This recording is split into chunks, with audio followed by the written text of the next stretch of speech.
growing weary of running from room to room, practicing one-tooth insurance-driven dentistry? Then stay tuned for the latest episode of The Lionhearted, where Dr. Stephen Rasner will hand you the blueprint for what many call the gold standard of general practice dentistry. Hi everyone, it's Dr. Steve Rasner again, and you're tuned into The Lionhearted. Tonight, we're going to continue part 2 of how to get out of these insurances. What's realistic for real? How do you get from where you're at right now, and I don't have a time limit for you to do this on, to a significant reduction, if nothing else, the most toxic insurance plans that you presently take. And I have a roadmap. This is what I do. You understand it. I have a fee-for-service practice. It is true that some of my associates take some insurances. I personally don't. And that number is very small. And I want you to know that it was scary for us too. I didn't think about the local hospital, which had a significant plan where many of their employees come to us. So it is scary, but it's not scary enough that you shouldn't try it, because what is your alternative? You will never reach a place in dentistry where you will be fulfilled and think this was worth it if you don't change the course of where you're at. Now, I want to say a few things. If you just got out, I don't know. I don't know what I would do, so I don't want to make stuff up. I do know young dentists that came to me that I've met in my travels and my lectures, and you can find them out, by the way, at rasnerinstitute.com, that took that philosophy right out of the gate. I guess I'm telling you this because you don't owe anybody an explanation your first 5 years in practice. If you got to work evenings, I work evenings. If you got to work Saturdays, if you got to do whatever you have to do to establish your name in your community, then that's what you have to do. Now, if you do it right, you'll be working like I work. You'll work banker hours, 10 to 4, 4 days a week or less, even at a much younger age than I did, because I developed many of my protocols later, after 40 in my career. But one of the protocols that I'm trying to impart to you early in 2020, and I've done many podcasts, as you know, over the last year plus, but I've never dedicated a couple of them to a finite plan for you to get out, or at least reduce it significantly. I do want to add, and I said this at the end of the last podcast, while you are currently enrolled, and if you see, that you can't make a significant reduction in the next 12 months, then you need to develop a very clean database. And the best way to do that is either hire a high school girl or somebody from your local community college, not a high-paying person, that needs a few extra dollars a week. And they have to go through every patient, and they have to make calls on this. So, they can't come in at 5 o'clock, to make sure that every patient that comes in on the next day for the next 6 months has clean data, from social security numbers to birth dates to correct spelling of their names to group numbers, whoever they're employed with. There are so many traps where you can come up with dirty data that allows an insurance company to reject you. So while you're in it, at least get paid. I did it. I did it for 6 months. My person was remote. I never met them, by the way. I got a computer. I gave them access to our screens. This person did have experience and was recommended to me by one of my other insurance people at the time. And that's all this person did for us. So that's my recommendation. In the last podcast, I was talking about ways to make your office different. Think about it for a minute. So the first thing I told you to do is get a rep on the phone. They're going to call and say, do you take my insurance? You have to have a response to that. And I don't give a damn if I know dentists that have 5 to 10, and these are good, successful dentists, written out scripts that they insist that their front desk team that handles this knows. Now, I only have one person that does the major call in of new patients for me. I've been fortunate. She never misses a day of work. She's been with me 39 years. Other people can take very initial data, and then they'll say, our new patient coordinator is tied up right this second, but can she call you back within 30 minutes? Would that work for you? And that may sound counterintuitive to you, to what I would say you should be doing, but it works for us. And Michelle is so good at doing this, and certainly I intend to have her on one of these shows, but in the meantime, you need to request the verbiage, which isn't much, and just practice it. I mean, the last thing you can do is start stumbling and stuttering about when they ask you, are you out of network? Are you in network? It is a significant portion of my practice revenues. I wouldn't waste our time if it wasn't. So you have to have that from the time they call. Now, you've convinced some of them to give you a try. Well, it's showtime. Well, what's showtime? Well, showtime is having a clean, it doesn't have to be fancy, but a clean, warm, inviting reception office. For me, that's spa-like. And, not a spa with waterfalls and all that crazy stuff with marble all over the place.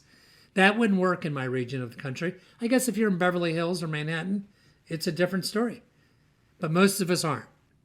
So try my way. My way is Walt Disney clean. And wow, I don't care if it's some candles, hanging lights. You could do some of this yourself. Secondly, a team that is really well trained in making others feel value. So what does that mean? It means, number one, you have to have a team that wants to do this. You can't force people who aren't people to be people, okay? And there's just abundance of potential people in your community that love serving the community.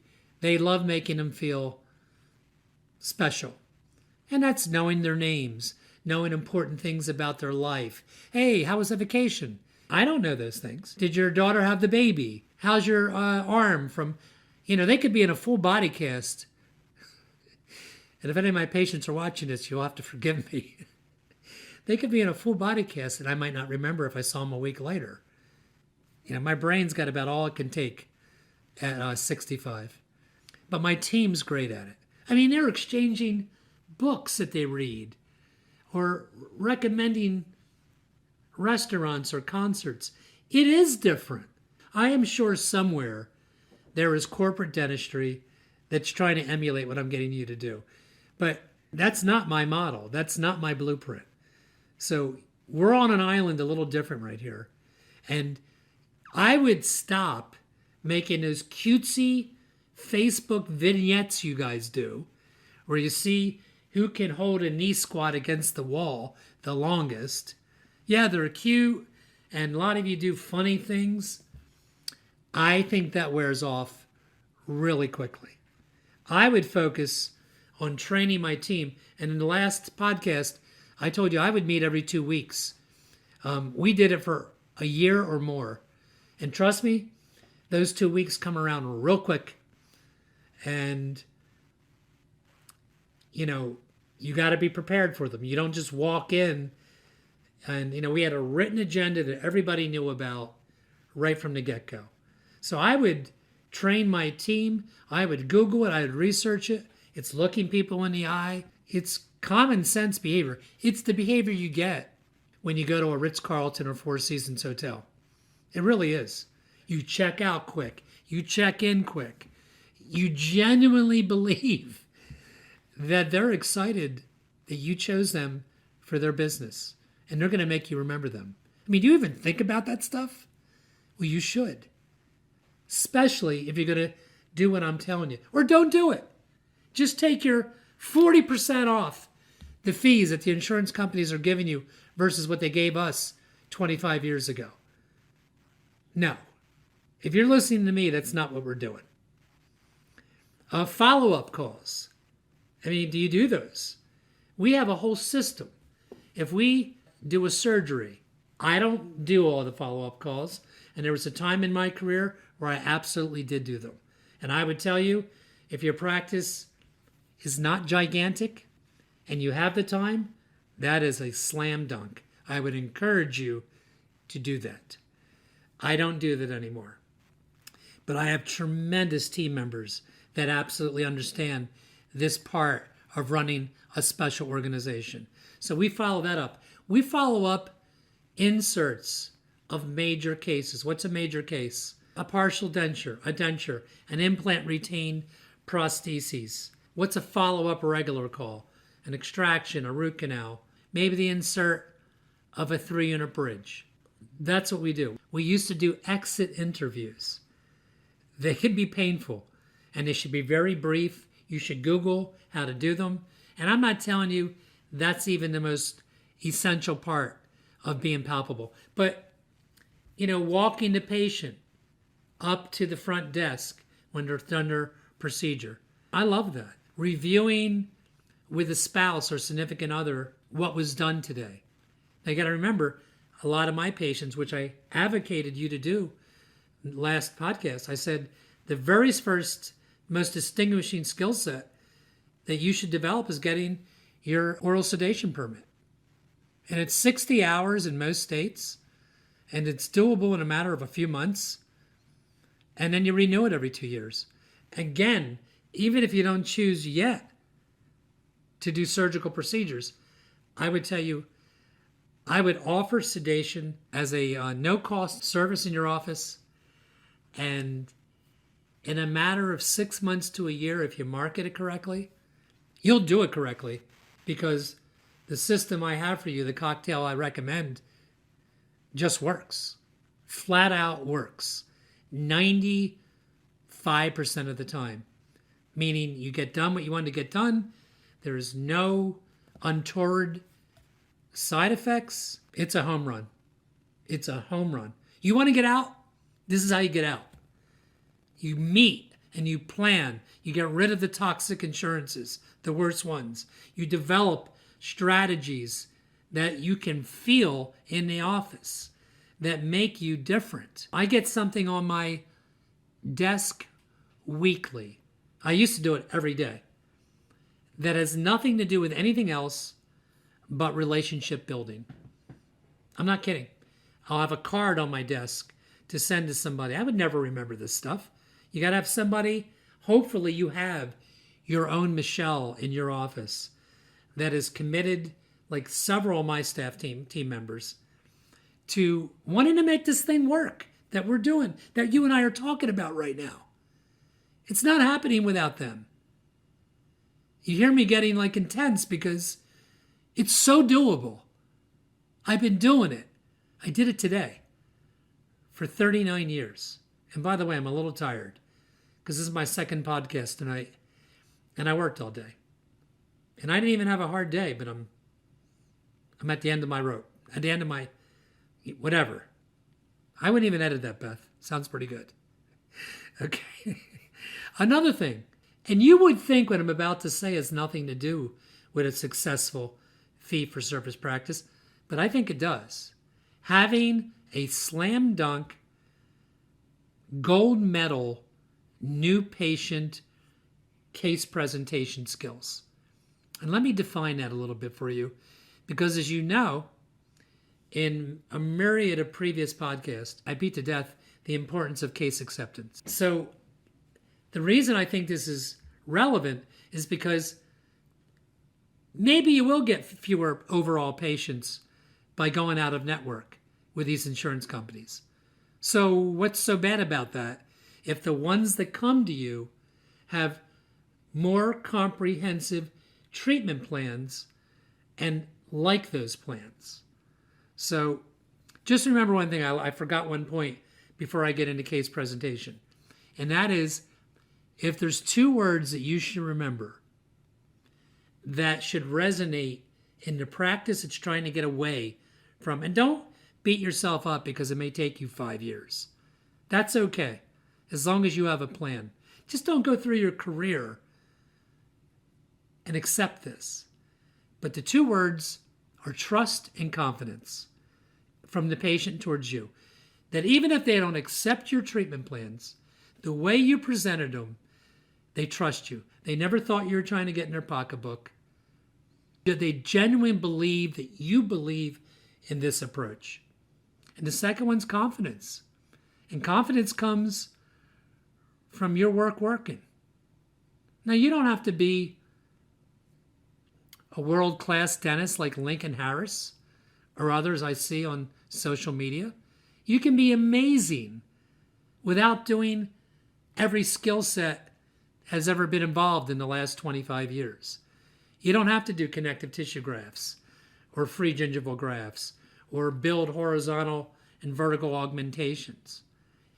But you should be doing straight up, easy, slam dunk extractions, and in my opinion, surgical implant dentistry. So you got to become great to start at a few things. Operative restorative dentistry. Check out the Spear Institute out there in Arizona. I don't know why you wouldn't want to become at least very proficient at anterior root canal, premolar north, or even molars. Rotary root canal brought me back into it. I was out for 10 years. And it's just too easy to get elite results today with the protocols that are out there. So I don't know why you wouldn't do that. Just a solid dentist. And that comes from one thing, folks. And if you follow my model, if you've listened to me before, we know we're talking about CE on a regular, yearly, thought out. I used to pick my courses in September and January. Hell, I'm taking a course 1 month from now in Tampa, Florida. It would take me several podcasts just to tell you where I went for CE. So why else should people come to you or go out of network? Now, maybe as I'm bringing this up, it's too much for some of you. I hope not. Maybe you're saying, God, that's a lot of work. I got to always take CE. I got to train my staff. I got to meet with my staff every 2 weeks. I got to put a little money in and make it look a little spa-like. Compared to what you're doing now, yeah, that's what you got to do. I don't think it's a big price to end up working 4 days a week, no nights, no Saturdays. Trust me, folks, that's not happening if the only people that come to you have no insurance or insurance. You've got to get the people out of network to come to you. You get my point. So let me get back to the last part of this podcast, which is the slam dunk case presentation. You need to be crystal clear on what you're recommending to people. And you must give this significant time, at least 45 minutes, a half an hour to 45 minutes of your time. Somebody else can take the raise, models if needed, which I doubt would be appropriate before you look at the patient, charting of the patient, a interview 1-to-1 in the office by your new patient coordinator before you walk in a room so that they can coach you on as much data as possible. Having a significant other at that visit, if possible, which is in my case 70% of the time. 70%. And then no matter what they came to you for, giving them a comprehensive examination. And a comprehensive examination to me means the following, that no matter why they called, no matter they broke a tooth is loose, whatever the reasons, they know from the very beginning, because I tell them this, they know I'm going to do a comprehensive exam, even though I never use that word, which I don't think you should use. I say, one of the things I've learned the most along the way from all the CE I've taken, you got to remember, I am talking to people that I have branded that we are a sedation practice if they want that, and that they can trust us and they can have confidence. Now, you can't brand like that in 6 months, but over the year, you can. And how do you do that? Is the scope of another podcast. I'm able to do it in radio because it's very inexpensive. It's $800 a month for 5 days a week to sponsor the weather, to be on air 5 times a day. Hell, I went on ESPN in Philadelphia once and experimented. I was on twice a day. I'm on for a minute. In the show I'm on now, a minute, 5 times a day, 5 days a week. I paid for 30 seconds twice a day, $22,000 for 6 weeks in Philadelphia, and it was a complete waste of my money. I got 2 patients from it, and I don't think either of them committed. So I'm talking to people that I've branded our organization, that it's one-to-one, that it's relationship-based, that they can trust me. And then I go over it with them. I said, I've learned a lot in my years as a dentist, but what I learned the most is what I call what to do when. And I say to the patient, well, what does that mean? It means, even though I know you came in here with a specific complaint, or you said you haven't been to the dentist in a while, the way I can give you great advice is by looking at 5 regions of your mouth, and I'm going to tell you why. The 5 are the health first of your gums. And I'll tell them, do you realize there's an enormous percentage of adults in the United States and abroad that have no teeth, 25% or more, missing all their teeth in one arch by the age of 60. I said, that's primarily gum disease. It is rampant in this country. And in worse, it's insidious because it doesn't hurt. No one comes into my office in general and says, my gums hurt, can you help me? They're coming in with something else and I have to break it down to them. So that is a line in the sand for my practice, and it should be for yours. And I talk to you, even you, with passion about this. I assure you I talk to the patients about it. And they didn't come in for me to look at their gums in general. Then I say, I'm going to look at every one of your teeth. You know, podcast listeners, most adults over the age of 30 have a tooth missing or 1 crown or 1 root canal.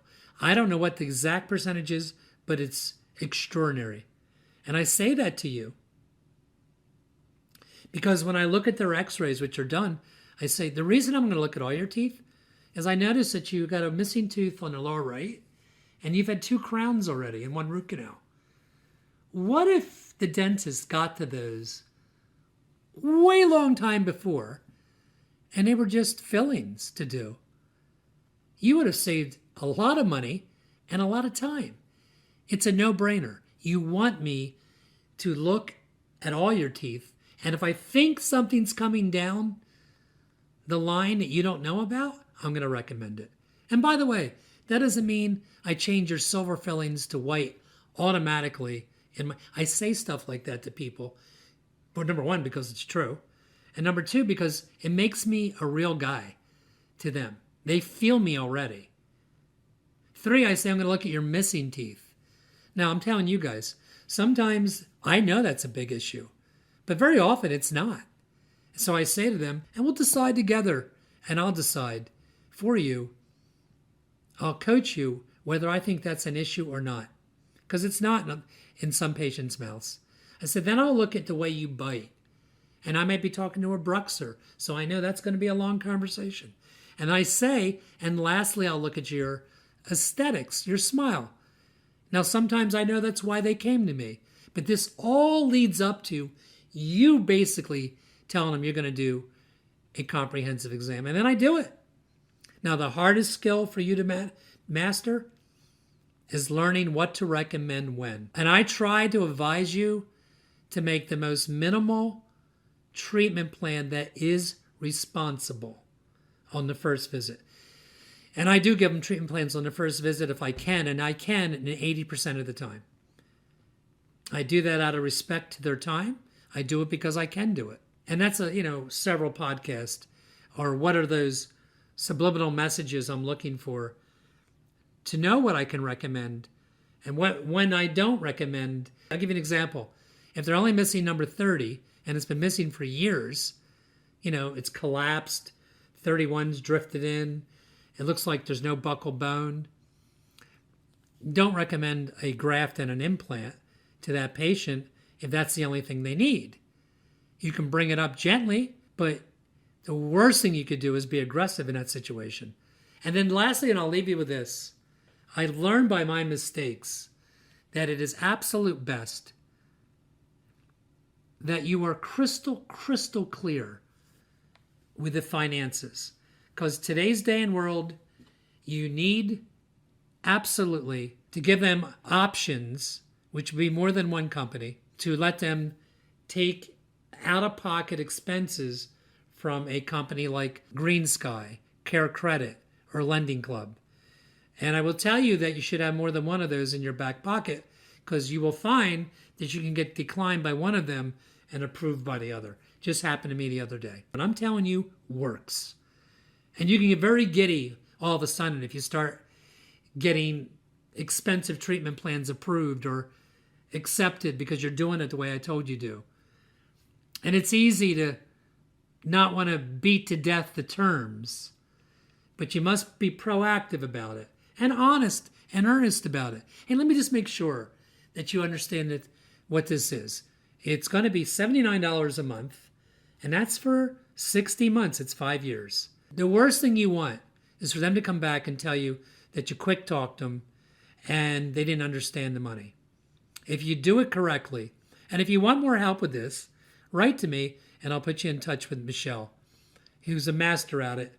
And most of you won't write and ask for this, so that's why I can say it. And I'll put you in connection with her. I'll give you her email. I don't think you'll remember it, but it's Michelle@pearlsmiles.com. MICHELE @pearlsmiles.com. Told her you heard me on the podcast. And I talked about the verbiage that, how do you get paid up front, which I hope you understand I do. That means the first visit. And 2, how to explain why that makes sense, because it does. It's way better than setting up payment plans. And then 3, taking those extra minutes to be really clear with patients. If they want to turn you down, it's better they turn you down day one and not 5 days after you put it in the bank. Hope this helps some of you guys. Thanks for tuning in, and I'll see you next week on The Lion-Hearted Dentist.